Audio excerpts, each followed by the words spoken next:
तो आज बढ़ते हुए लेक्चर की सीरीज़ में हम बात करेंगे गैस्ट्रोइंटेस्टाइनल ब्लीडिंग की। सबसे पहले अपन समझते हैं कि गैस्ट्रोइंटेस्टाइनल ब्लीडिंग होती क्या है।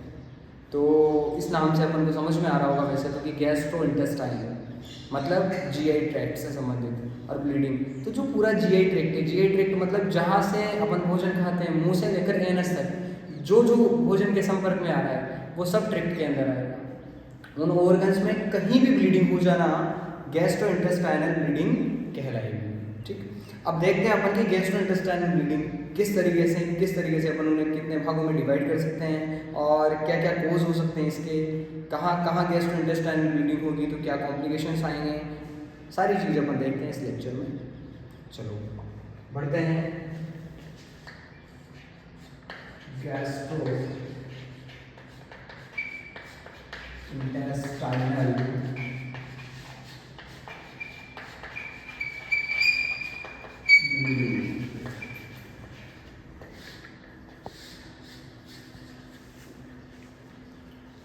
गैस्ट्रोइंटेस्टाइनल ब्लीडिंग का मतलब होता है ब्लीडिंग फ्रॉम जीआई। सबसे पहले तो जो पूरा नलिका है, जो पाचन तंत्र की ट्रैक्ट है, उसमें कहीं भी अगर खून निकल जाएगा, ब्लीडिंग हो जाएगी तो उसे गैस्ट्रोइंटेस्टाइनल ब्लीडिंग कहेंगे अपन। बात करते हैं इस तरह का एक जो सिस्टम है वो हमारे शरीर के अंदर है।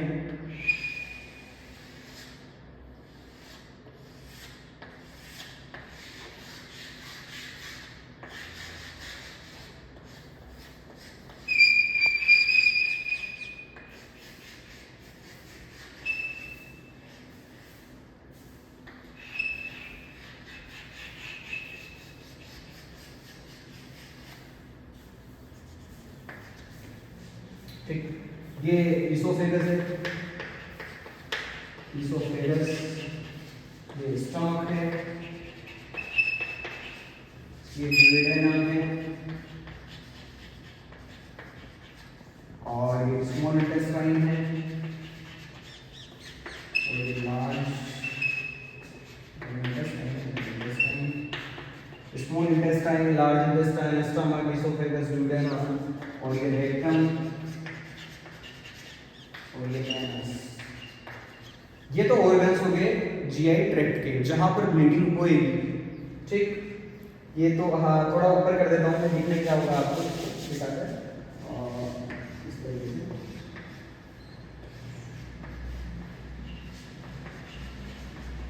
ये रेक्टम होगा जहां पर टेम्पररी स्टोर टेस्टिंग, और ये रहेगा एनस। अब देखते हैं कि किस तरीके से ब्लीडिंग हो सकती है। यहाँ पर जो ड्यूडेनम है, यहाँ पर एक लिगामेंट होता है जो ड्यूडेनम को ऊपर उठा कर रखता है, और उस लिगामेंट का नाम होता है बच्चों लिगामेंट ऑफ ट्रेड्स। यहाँ लिख देता हूँ उसी लिगामेंट का नाम लिगामेंट ऑफ ट्रेड्स, जो डायाफ्राम से जुड़ा हुआ होता है और इसको उठाए रखता है ड्यूडेनम को। अब देखते हैं कि गैस्ट्रोइंटेस्टाइनल ब्लीडिंग दो तरीके से हो सकती है। ये जो ऑर्गन दिख रहा है इसोफेगस, स्टमक और ड्यूडेनम, ये ट्रेड्स के ऊपर वाले ऑर्गन हैं, तो इसे कहेंगे अपर जीआई, अपर गैस्ट्रोइंटेस्टाइनल। और ट्रेड्स के जो नीचे दिख रहा है आपको, ड्यूडेनम के बाद जो जेजुनम, इलियम, उसके बाद जो लार्ज इंटेस्टाइन है पूरा, जैसे कि ये सीकम हो गया, ये असेंडिंग कोलन हो गया, इधर से ट्रांसवर्स हो गया, डिसेंडिंग हो गया, रेक्टम हो गया, एनस हो गया, ये सब अगर इनमें से ब्लीडिंग हो रही है तो वो ट्रेड्स के नीचे हो रही है, और उसे क्या कहेंगे, ट्रेड्स के नीचे वाले को लोअर इंटेस्टाइनल ब्लीडिंग कहेंगे। तो ब्लीडिंग दो तरीके से हो सकती है। अगर इन तीनों में से हो रही है, किन किन में से, ड्यूडेनम, इसोफेगस और स्टमक से, तो कहेंगे अपर जीआई ब्लीडिंग, अपर गैस्ट्रोइंटेस्टाइनल ब्लीडिंग। और अगर वही ब्लीडिंग इनमें से हो रही है, इंटेस्टाइन्स में से, रेक्टम में से, एनस में से, उसे कहेंगे अपन लोअर जीआई ब्लीडिंग। तो जीआई ब्लीडिंग दो तरह की होगी, अपर और लोअर, जो अपने ट्रेड्स के बेस पर बांटी कि ट्रेड्स के ऊपर वाला अपर और उसके नीचे वाला लोअर हो जाता है। अब अपर जीआई ब्लीडिंग के क्या क्या कारण हो सकते हैं। इसोफेगस है तो इसोफेगस में हो सकता है कि इन्फेक्शन हो जाए, इसोफेजाइटिस हो जाए तो ये हो सकता है। इसोफेगस जो है इसका कैंसर हो जाए तो ये हो सकता है, इसोफेजिक कैंसर हो जाए तो ये हो सकता है। अरे भैया इसोफेगस जो है इसमें वेराइसिस हो जाए, क्या हो जाए, वेराइसिस। वेराइसिस लीवर सिरोसिस में मैंने पढ़ाया था कि पोर्टल हाइपरटेंशन होगा, उस टाइम जो वेन्स है वो फूल जाएगी, तो भी ये हो सकता है। आगे बात करें स्टमक से रिलेटेड क्या क्या कोज हो सकते हैं, ये कोज पढ़ा रहा हूँ मैंने टाइप बता दिया, कोज पढ़ा रहा हूँ कि किस टाइप में क्या क्या कोज हो सकते हैं, मतलब एक फोटो और आपकी पूरी थ्योरी कंप्लीट। स्टमक की बात करें तो ये गैस्ट्राइटिस हो सकता है, अरे इसका भी इन्फेक्शन हो सकता है ना। पेप्टिक अल्सर डिजीज हो सकती है। पेप्टिक अल्सर जो होता है उसमें क्या होता है, घाव बन जाते हैं इसोफेगस में, स्टमक में, ड्यूडेनम में, कहीं भी घाव बन जाता है। अब जब घाव बन गया है तो वहां से क्या आ सकता है, ब्लड आ सकता है भैया, ब्लड आ सकता है वहां से और ब्लीडिंग हो सकती है। तो पीयूडी हो सकता है, पेप्टिक अल्सर डिजीज हो सकता है स्टमक में। और क्या हो सकता है, अरे इसका भी तो कैंसर हो सकता है ना, कैंसर हो सकता है, गैस्ट्रिक कैंसर हो सकता है। उसके बाद बात करें ड्यूडेनल। ड्यूडेनल में पीयूडी जो है पेप्टिक अल्सर डिजीज, उसमें ड्यूडेनल अगर अल्सर हो गए, ड्यूडेनल अल्सर हो गए तो भी क्या हो सकता है, ब्लीडिंग हो सकती है। ये सारे इसके कोज हो गए अपरजीवी ब्लीडिंग के। क्या क्या, इसोफेगस से रिलेटेड ये चीजें हुई तो ब्लीडिंग हो सकती है, ये हुआ तो ब्लीडिंग हो सकती है। ड्यूडेनल में अगर अल्सर हो गए, ड्यूडेनल अल्सर, तो ब्लीडिंग हो सकती है। उसके बाद बात करें small intestine, large intestine. Intestine से रिलेटेड अगर अपन बात करेंगे तो यहाँ देखेंगे कि अगर इनमें डाइवर्टिकुलोसिस हो जाए तो हो सकती है। डाइवर्टिकुलोसिस क्या होता है कि ये जो कोलोन है ना, इसमें आउट पाउचिंग बन जाएगी। आउट पाउचिंग मतलब इनकी वेन्स जो है ना फूल जाएगी।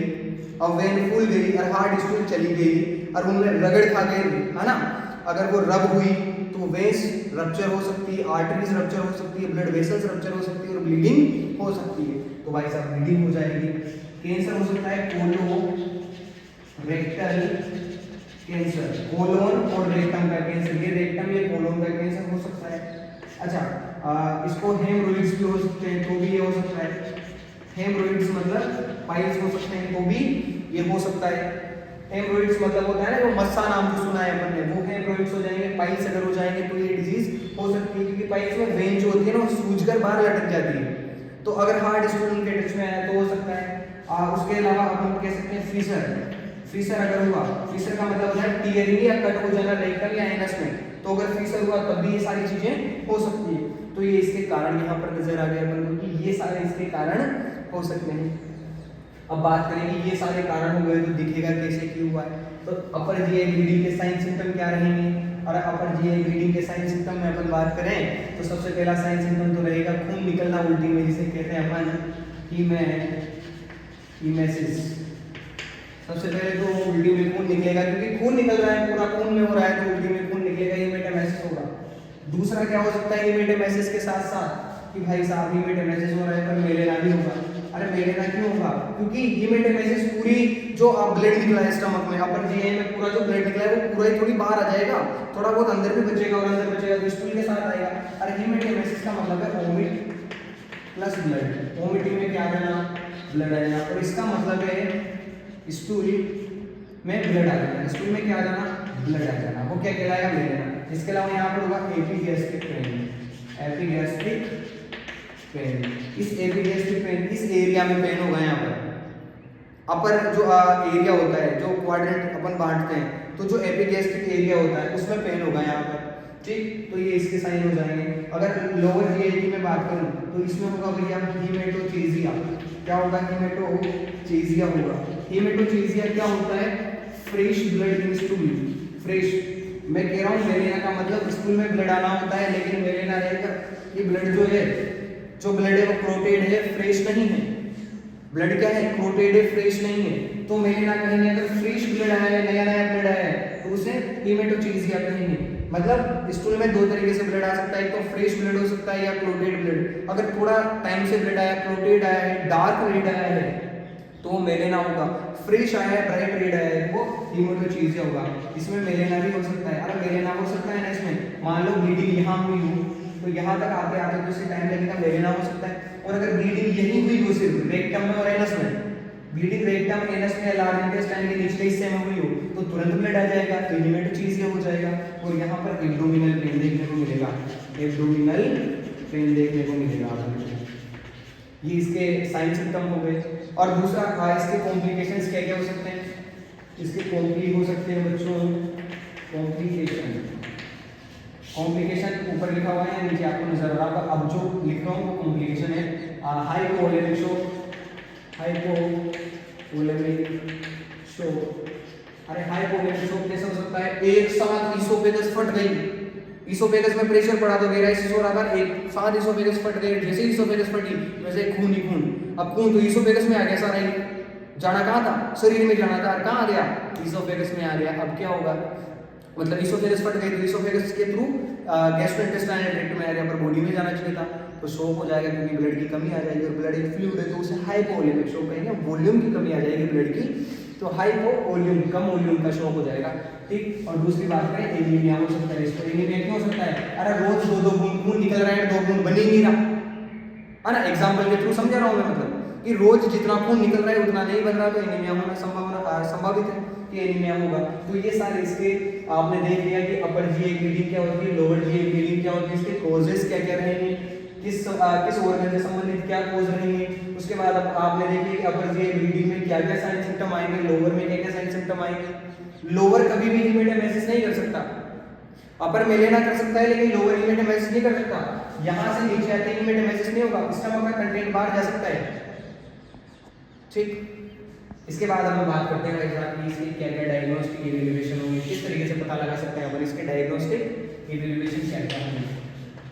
तो डायग्नोस्टिक इवैल्यूएशन में देख लेंगे, सीबीसी कर लेंगे, खून की कमी नजर आ जाएगी, एंडोस्कोपी कर लेंगे। एंडोस्कोपी क्या होती है? एक स्कोप जो होता है, एक फ्लेक्सिबल वायर होता है, उसके एक स्कोप लगा हुआ होता है, कैमरा लगा होता है, उसे क्या है अंदर डाल दिया जाता है मुंह के माध्यम से, और देख लिया जाता है कि कहाँ पर क्या चल रहा है, तो पूरी वो देख लेंगे अपन। ठीक।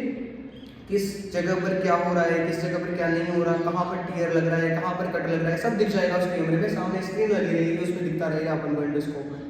हाँ, एक चीज और है, जब किसी की एंडोस्कोपी करनी हो ना तो उससे कहते ना कि लाल कलर का खाना मत खा लेना, तरबूज खा के बैठ जाए वो, पान खा के बैठ जाए वो, तो वो लाल कलर का था सब्सटेंस, खून नहीं निकल रहा उसके शरीर के अंदर, लेकिन उसने खाया था ना वो लाल है, तो वो जो लाल है फिर वो जो देखेगा जब एंडोस्कोप तो उसे तो लाल कलर दिखेगा, वो यूं थोड़ी कहेगा चीख चीख के कि ये खून है या थूक है या फिर ये किसी तरीके के कोई सब्सटेंस है जो उसने खा लिया कलरफुल, ऐसे थोड़ी कहेगा। वो तो हो सकता है कि लाल कलर है मतलब अपन ब्लीडिंग समझ लेंगे, तो कलरफुल सब्सटेंस अवॉइड कराना है एंडोस्कोपी के पहले। एंडोस्कोपी हो सकती है अपर जीए एंडोस्कोपी, मतलब ऊपर ऊपर का जो जीए सिस्टम है इसका एंडोस्कोपी, और कोलोनोस्कोपी, कोलोनोस्कोपी। अच्छा, कोलोनोस्कोपी भी एंडोस्कोपी होती है, पर एंडोस्कोप को कोलोन से घुसेड़ेंगे, इसमें कहां से ले जाएंगे एंडोस्कोप को? कोलोन से ले जाएंगे। जैसे यहाँ ब्लीडिंग हो रही है किसी को तो वहां से ऊपर मुंह से डालेंगे यहाँ तक, इससे बढ़ेगा ना कि एनस से डाल दें सीधा और एनस से यहाँ तक ले जाएं अपन, रास्ता कम पड़ेगा। तो ये हो गया भाई साहब। ठीक। उसके बाद अपन इसका देखेंगे ब्लीडिंग डिसऑर्डर टेस्ट,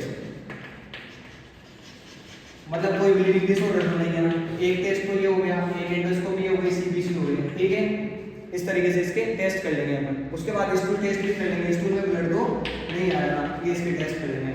इसके बाद इसके मैनेजमेंट की बात करते हैं। इसकी बात करते हैं मैनेजमेंट की। तो इसका मैनेजमेंट क्या होगा बच्चों? सबसे पहले तो अपन को देखना है कि इसमें ब्लीडिंग हो रही है। अब इसोफेजियल वेराइसिस की वजह से अगर ब्लीडिंग हुई, मतलब इसोफेगस का प्रेशर बढ़ गया था, और इसोफेगस का प्रेशर क्यों बढ़ा था? पोर्टल हाइपरटेंशन की वजह से, मतलब पोर्टल में अपन को ब्लड कम भेजना है। अब पोर्टल सर्कुलेशन में क्या भेजना है? ब्लड कम भेजना है। पोर्टल सर्कुलेशन या पोर्टल जो हाइपरटेंशन, इसके पहले एक डिजीज में मैंने समझा रखा है अच्छे तरीके से। तो अपन को क्या करना है कि पोर्टल हाइपरटेंशन को कम करना है। उसके लिए अपन इसे वैसोप्रेसिन दे देंगे। क्या दे देंगे? वैसोप्रेसिन दे देंगे, जो क्या करेगी? पोर्टल हाइपरटेंशन को कम करेगी। और पोर्टल हाइपरटेंशन जो है वो किसको कम कर देगा? इसोफेजियल वेराइसिस को, इसोफेजियल वेराइसिस को कम कर देगा वो। उसके बाद वैसोप्रेसिन, पीपीआई क्यों देंगे अपन? प्रोटॉन पंप इनहिबिटर क्यों देंगे? क्योंकि पीपीआई जो होगा, प्रोटॉन पंप इनहिबिटर जो होगा, ये क्या करेगा? एसिड का सीक्रेशन कम कर देगा। अब किसी को पेप्टिक अल्सर डिजीज थी, क्या थी? पेप्टिक अल्सर डिजीज, और उस पेप्टिक अल्सर डिजीज के चलते उसको क्या हो गया? ब्लीडिंग हो रही है। तो एसिड तुम्हें पता है जब ऐसे घाव हो रहा है मतलब शरीर में यहाँ, अब यहाँ बार बार एसिड टच करेगा तो इस घाव को बढ़ा देगा और ब्लीडिंग को बढ़ा देगा। तो अपन को उसको प्रोटॉन पंप इनहिबिटर देना है ताकि एसिड कम हो जाए। और जब एसिड ही कम हो जाएगा तो एसिड यहाँ टच ही नहीं होगा तो घाव बढ़ेगा ही कैसे? तो ब्लीडिंग कम हो जाएगी। ठीक। उसके बाद अपन क्या कर सकते हैं? इसे एंटीबायोटिक देंगे। एंटीबायोटिक क्यों देंगे? अब ये समझो कि यहाँ पर इकोलाई भाई साहब घूम के रहते हैं, इकोलाई भाई साहब। ठीक। अब इकोलाई भाई साहब मान लो जहाँ ब्लीडिंग हो रही है उस ब्लड में मिलके सर्कुलेशन में चले गए तो पूरे शरीर में ब्लीडिंग हो जाएगी ना। सर्कुलेशन में अगर इकोलाई चला गया तो सर्कुलेशन के लिए थोड़ी था, वो तो सिर्फ यहाँ के लिए था, सिर्फ इंटेस्टाइन्स के लिए। अब इंटेस्टाइन को छोड़कर वो आपके ब्लड में चला गया क्योंकि उसे तो यहाँ पर एक दरवाजा मिल गया और उस दरवाजे से होता हुआ चल गया जो कट लग रहा था उससे, तो अपन एंटीबायोटिक दे देंगे पहले ताकि कुछ ऐसी दिक्कत की नहीं आए। बाकी सिम्टोमेटिक ट्रीटमेंट करेंगे, पेन हो रहा है एनालिसिस दे देंगे, फीवर आ जाएगी तो एंटीबायोटिक दे देंगे, इस तरह अपन इसका ट्रीटमेंट कर देंगे। ओके, आप इसे चैनल को सब्सक्राइब करें, अगर समझ में आया हो तो, नहीं आया हो तो कमेंट करें और बताएं कि क्या कमी रही है, और मिलते हैं ऐसे इन्फॉर्मेटिव वीडियोज़ के साथ अगली वीडियो में। धन्यवाद, बने रहें हमारे साथ।